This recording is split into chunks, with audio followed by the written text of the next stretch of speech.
Praise the lord. మన ప్రభువైన యేసుక్రీస్తు అతి శ్రేష్టమైన నామంలో అనుదిన దైవ కృపా కార్యక్రమాన్ని వీక్షిస్తున్న దేవుని బిడ్డలని మీ అందరికీ ఈస్టర్ శుభాకాంక్షలు తెలియపరుస్తూ ఉన్నాం. నిశ్చయముగా ఈ దినాన ఈ మాటలు వింటున్న మిమ్మల్ని ఆయన పునరుద్ధానపు శక్తితో దేవుడు నింపునుగాక.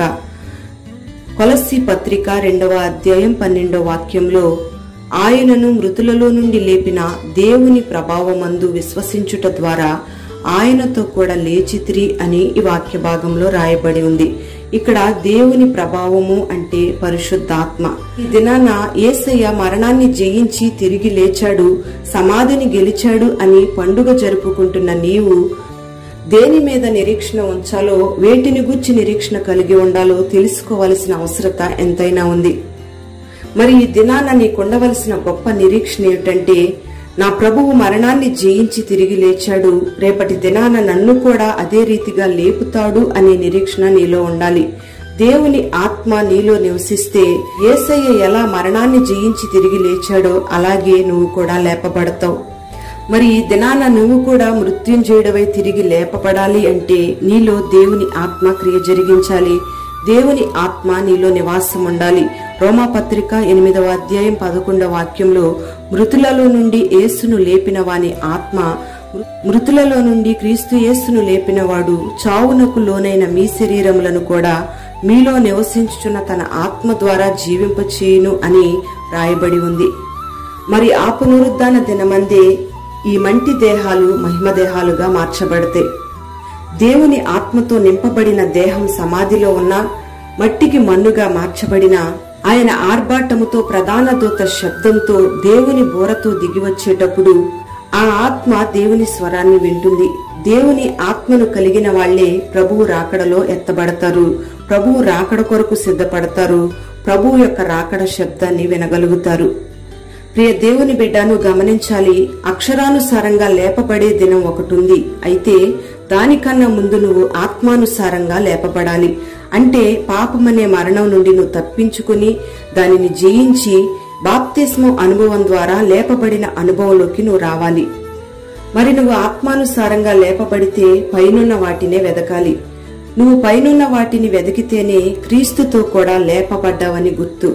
పైనున్న వాటిని వెదికేవాడు పరలోక సంబంధి, కిందున్న వాటిని వెదికేవాడు భూలోక సంబంధి. పైనున్న వాటిని వెదికేవారు పరలోక సంబంధమైన కార్యాల కొరకు వేగిరపడతారు, భూలోక సంబంధులు భూ సంబంధమైన కార్యాల కొరకు వేగిరపడతారు.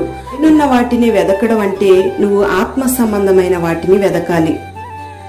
పైనున్న వాటిని నువ్వు సాధించుకోవడానికి నీ హృదయంలో ఆత్మ సంబంధమైన తీవ్రతను నువ్వు పెంచుకోవాలి. చాలా మంది ఆత్మ సంబంధమైన కార్యాలను నిర్లక్ష్యపరుస్తారు, వాటి కొరకు ప్రయాసపడరు. కానీ భూలోక సంబంధమైన విషయాల కొరకు, భూలోక సంబంధమైన మనుషులను సంతోష పెట్టడానికి ఎంతగానో తాపత్రయపడుతూ ఉంటారు. భూలోక సంబంధమైన విషయాలను వెదికే వాళ్ళు దేవుని సన్నిధికి రాలేరు. అలాంటి వాళ్ళు పరిశుద్ధాత్మను గురించి కూడా ఆలోచించలేరు. బాప్తిస్మం తీసుకోలేదే అని కూడా బాధపడే అనుభవం వారిలో ఉండదు. వాళ్ళు ప్రభువుతో ఎక్కువ సమయం గడపలేరు, సన్నిధిలో ఎక్కువసేపు కూర్చోలేరు. ఎందుకంటే వాళ్ళ మనస్సంతా కూడా ఈ లోక సంబంధమైన వాటి మీదే కేంద్రీకృతమైంది కాబట్టి. ప్రియ దేవుని బిడ్డలారా, మరి నువ్వు నిజంగా క్రీస్తుతో కూడా లేపబడినట్లయితే పైనున్న వాటిని నువ్వు వెదకాలి. పైనున్న వాటిని గూర్చి ఒక దర్శనాన్ని నువ్వు కలిగి ఉండాలి. పైనుంచి వచ్చే దీవెనల కొరకే నువ్వు ప్రయాసపడాలి. ఆ దీవెనల కొరకే నువ్వు నిరీక్షణ కలిగి ఉండాలి. ఏ సంఘమైతే ప్రభువు రాకడ కొరకు ఎదురు చూసి నిరీక్షణ కలిగి ఉంటుందో, ప్రభు యొక్క పరిపూర్ణత కొరకు ఎదురు చూస్తుందో, ఆ సంఘమే పరలోక రాజ్య మహిమలో నిలబడగలుగుతుంది.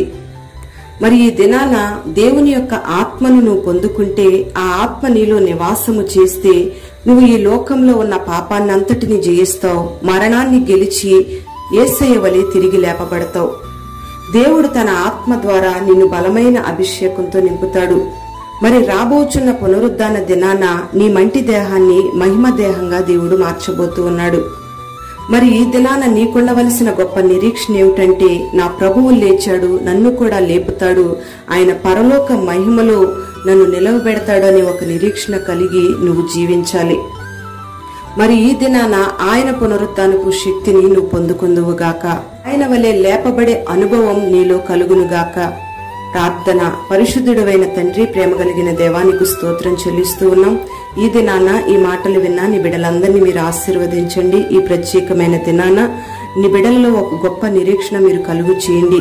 మీరు మరణాన్ని గెలిచి మృత్యుంజయునిగా తిరిగి లేచారు. అదే రీతిగా ఈ మాటలు విన్న నీ బిడ్డలందరిలో కూడా అదే నిరీక్షణ మీరు కలుగు చేయండి. నా ప్రభువు లేచాడు, నన్ను కూడా పునరుద్ధానపు దినమందు తిరిగి లేపుతాడు అనే ఒక నిరీక్షణ నీ బిడ్డల్లో మీరు కలుగు చేయండి. ఆ పునరుద్ధానపు దినమందు లేపబడడానికి కావలసిన ఆత్మ సంబంధమైన అనుభవాన్ని నీ బిడ్డలకు దయచేయండి. నీ పరిశుద్ధమైన ఆత్మతో నీ బిడ్డలను మీరు నింపండి. నీ బిడ్డలలో మీరు నివాసముండి నీ బిడ్డలను మీరు నడిపించి బలపరిచి స్థిరపరచమని, ప్రతి ఒక్కరిని నీ పునరుద్ధానపు శక్తితో నింపి కావలసిన యోగ్యతను నీ బిడ్డలకు కలుగు చేయమని మహిమ ఘనత ప్రభావాలు నీకు ఆరోపిస్తూ యేసు పేరట వేడుచు ఉన్నాము తండ్రి. ఆమేన్.